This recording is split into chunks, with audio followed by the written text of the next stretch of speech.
Dins dels conjunt de drets de propietat intel·lectual industrial, les patents són aquella modalitat que protegeix tecnologia, invencions tecnològiques. Per tant, una patent és un dret que protegeix nous resultats de recerca en tant en quant aquests tinguin algun component tecnològic. Una definició d'una patent podria ser que una patent és un títol de propietat atorgat per l'Estat. Les patents tenen efecte o àmbit nacional. Necessitem una patent per cada país on vulguem tindre protecció per la mateixa invenció. Per tant, una patent és un títol atorgat per un estat al creador d'una invenció que li atorga certs drets d'exclusiva durant un període limitat. Les patents al final acaben caducant. Actualment les patents normalment duren uns 20 anys des de la seva sol·licitud. Totes les invencions, perquè siguin patentables, han de complir certs requisits de patentabilitat. I a més, no estan excloses per llei. Quan parlo de totes les invencions, em refereixo a nous desenvolupaments, però també a desenvolupaments basats en invencions anteriors, estiguin o no estiguin patentables. Aquests nous desenvolupaments seran en si mateixos patentables en quan compleixin els requisits i no estiguin exclosos per llei. Els requisits de patentabilitat, evidentment, igual que les exclusions, depèn de la legislació de cada país. De totes maneres, en els últims anys, la llei de patents ha estat més o menys harmonitzada en els diferents estats. Així, una invenció és probable que sigui patentable en pràcticament tot el món en quan compleixi 4 requisits de patentabilitat principals. Primer, la invenció ha de tindre aplicació industrial. Segon, la invenció ha de ser nova. Ha de tenir aplicació industrial, activitat inventiva, i ha d'estar suficientment descrita. El requisit d'aplicació industrial és segurament el més fàcil d'entendre i d'aconseguir. S'entén que una invenció té aplicació industrial en tant en quant pot ser utilitzada o fabricada per algun tipus d'indústria. Aquest és un requisit relativament fàcil d'obtenir, però hi ha 2 supòsits en els quals podem tindre alguns problemes. El primer són aquelles invencions que van en contra de principis ben establerts de la ciència i la tecnologia. En aquests casos, la invenció tindrà problemes d'aplicació industrial. Hi ha 2 supòsits, bàsicament. Dos exemples. El primer cas, el que podem veure és una patent denegada per falta d'aplicació industrial perquè va en contra de principis ben establerts de la física i la química. En aquest cas, el segon principi de la termodinàmica. Aquesta patent intentava protegir un dispositiu al qual generava més energia de la que entrava. Això, segons els principis científics actuals, això no se segueix, no funciona, i per tant aquesta patent es denega per falta d'aplicació industrial. El segon exemple es basa en aquest suposat compost per tractar algun tipus de malaltia en una dilució portada al límit, l'homeopatia. Aquest principi homeopàtic té unes dilucions tan elevades que al final no hi ha ni principi actiu. Hi ha més dilució que el que seria una molècula per al conjunt de la substància, de la formulació. Per tant, aquest va en contra dels principis ben establerts de la química i, per tant, això se suposa que no hauria de funcionar i, per tant, no té aplicació industrial. L'altre supòsit per al qual podem tindre problemes d'aplicació industrial és en aquells casos en els quals la nostra invenció no sabem ben bé per què serveix. Això es pot donar en alguns casos de substàncies novament aïllades, substàncies que no tenim una indicació de per què podria funcionar ni tampoc cap assumpció plausible de quina utilitat tindria. En aquest exemple podem veure un cas d'una patent d'Eli Lilly, en el qual aquesta empresa va intentar patentar una nova citoquina. Una citoquina la qual no sabia ni la utilitat ni la funció i per tant es va denegar per falta d'aplicació industrial. El segon requisit és la novetat. La novetat és un requisit que el que ens demana és que la nostra invenció tingui almenys una característica tècnica diferent respecte a tot allò que ja és conegut, que ha estat divulgat. Per tot allò que ha estat divulgat hem de tindre en compte qualsevol tipus de divulgació feta en qualsevol part del món. Qualsevol tipus de divulgació, ja siguin tesis, articles científics, divulgacions orals, altres patents publicades o inclús l'ús d'algun tipus de producte o de la pròpia invenció. Tot això destruiria la possibilitat de fer una patent posterior. I, evidentment, com deia, en qualsevol part del món. I és independent en molts països si aquesta divulgació prèvia la fa el propi inventor. Es tindrà en compte igual i es compararà respecte al que volem patentar. Excepte en alguns països que tenen període de gràcia.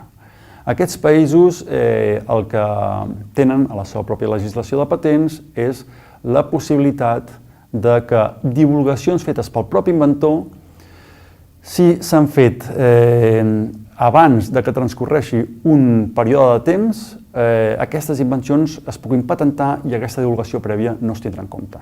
Per exemple, als Estats Units hi ha un període de gràcia d'un any. Això vol dir que les divulgacions fetes pel propi inventor, si es patenten abans de que es transcorri aquest any, no són tingudes en compte de cara a analitzar la novetat o l'activitat inventiva, com veurem després. Per analitzar la novetat, com us comentava, només cal veure si la nostra invenció té almenys una característica tècnica diferent respecte al que és conegut. En aquest exemple, el que podem veure és una invenció basada en una regadora. Volem patentar una regadora. Una regadora definida com un dispositiu adequat per regar plantes, que té un cos, té una nansa, té una tapa i té una protrusió, un tub per on surti l'aigua. Aquesta és la nostra invenció que volem patentar. A la vista d'això, nosaltres hem d'analitzar tot el que és conegut, veure les diferents coses que ja s'han divulgat, com deia, en qualsevol part del món, per qualsevol mitjà. A la vista d'això, respecte a la primera cosa que podríem pensar que s'hagués divulgat, que és aquella regadora que surt en primer lloc, doncs el que veiem és, té alguna característica diferent? Hem de veure que sí. La nostra invenció es diferencia respecte a la divulgació prèvia en què té una tapa. Per tant, té una característica diferent i, per tant, compleix el requisit de novetat. Respecte als altres elements i als altres divulgacions prèvies, podem veure que també té almenys alguna diferència. Respecte al cubell veiem que li falta un tub per on surti l'aigua, etc. Menys en l'última. En l'última veiem que és exactament un dispositiu que té totes les característiques que nosaltres volem patentar. Té un cos, té una tapa, té una nansa i té un tub per on surti l'aigua. D'aquesta manera té totes les característiques que nosaltres volem patentar, no té cap característica diferent la nostra invenció respecte al que és conegut i, per tant, la nostra invenció tindria falta de novetat. L'any 2007, Steve Jobs va fer la presentació de l'iPhone. Una presentació bastant llarga on agafa l'iPhone, l'ensenya, el va ensenyant les seves característiques i va explicant tot el que han fet per arribar a aquest telèfon mòbil. Ell mateix en algun punt explica que han invertit, han investigat, han fet molt d'esforç a l'hora de generar aquest nou telèfon, un telèfon que engloba no només telèfon, sinó que és MP3, que fa moltes altres coses. I diu que han fet com 200 o 300 patents sobre aquell dispositiu. I així era. Ells anteriorment havien sol·licitat diverses patents sobre diverses invencions que hi venen en aquell telèfon mòbil. Posteriorment, mateix Apple encara va fer algunes patents posteriors, una d'elles sobre un efecte del telèfon mòbil de la pantalla, com es bellugava. Aquesta patent feta posteriorment a aquesta conferència, a aquesta divulgació, va ser invalidada. Una patent alemana que es va considerar que en la mateixa divulgació, en la mateixa presentació oral, s'explicava i s'ensenyava aquesta invenció que posteriorment es va voler patentar. Per tant, aquesta patent d'Apple sobre uns efectes del telèfon mòbil, de tancar i obrir menús, aquesta patent va quedar invalidada per falta de novetat, doncs ell ja ho havia ensenyat en aquesta pròpia presentació. Això no vol dir que no puguem explicar la nostra invenció a ningú abans de patentar-la. És molt recomanable patentar-ho abans d'explicar-ho, això sí, però si no queda més remei, nosaltres podem explicar a altres parts la nostra invenció sempre i quan signem un acord de confidencialitat. Els acords de confidencialitat són aquells acords que permeten intercanviar informació entre dues parts i que aquesta informació es consideri confidencial. Per tant, allò que nosaltres hem transmès a l'altra part, aquesta informació no es considera de domini públic i, per tant, posteriorment encara podria ser patentable. El tercer requisit de patentabilitat és l'activitat inventiva. És un requisit independent de la novetat i addicional. No només cal que la nostra invenció tingui una característica diferent respecte al que és nou, respecte al que s'ha divulgat, sinó cal que aquesta característica addicional generi un efecte inventiu, no obvi. Aquest segurament és un dels requisits més difícils d'obtenir. I el que ens hem de preguntar és, respecte al que és conegut, aquesta diferència té un efecte inesperat, sorprenent, no obvi? Si és així, tindrem activitat inventiva. Si no, la nostra patent no es considera per falta d'activitat inventiva o d'obvietat. Diferents oficines de patents han establert procediments per intentar analitzar d'una manera el més objectiva possible els requisits d'activitat inventiva. Mirem quin és el document, la invenció més pròxima a la nostra pròpia invenció. Això s'anomena closest prior art, el document a l'estat de la tècnica més pròxim. Analitzem quina diferència té respecte a aquest document més pròxim i mirem aquesta diferència quin efecte genera. Una vegada veiem l'efecte que genera aquesta diferència, plantegem-nos la nostra invenció quin problema està solucionant. Una vegada mirem quin problema està solucionant la nostra invenció, analitzem si aquest problema era obvi o no a la vista de l'estat de la tècnica. Això s'entén més fàcil amb un exemple.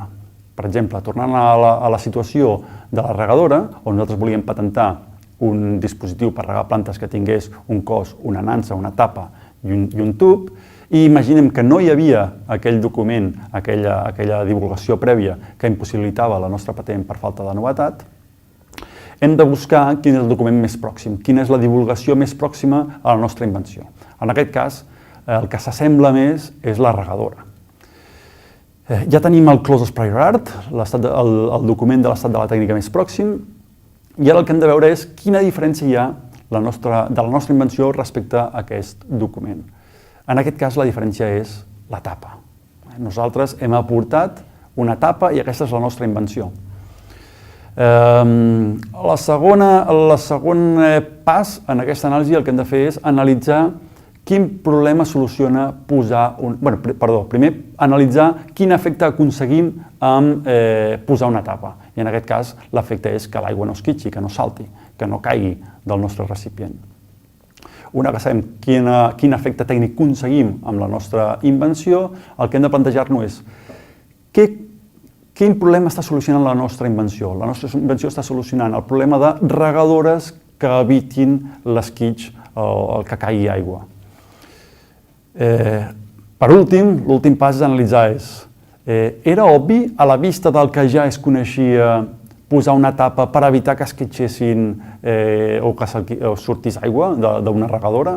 Doncs, si són coneguts cubells, tapes o altres dispositius que tenen tapes, i aquests és evident que serveixen per no esquitxar i les tapes s'utilitzen i això són conegudes per no esquitxar, és evident agafar una tapa i posar-la en una regadora que no en tingués ja, per solucionar aquest problema que nosaltres estàvem intentant solucionar. Per tant, des d'aquest punt de vista, aquesta invenció no seria inventiva.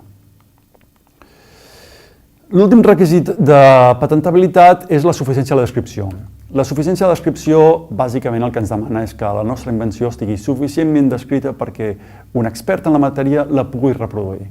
El que no podem és, o una patent el que no pot és, amagar o guardar informació necessària perquè la patent sigui reproduïble. En aquest cas, si fos així, la patent es podria declarar invàlida per falta d'aquest requisit.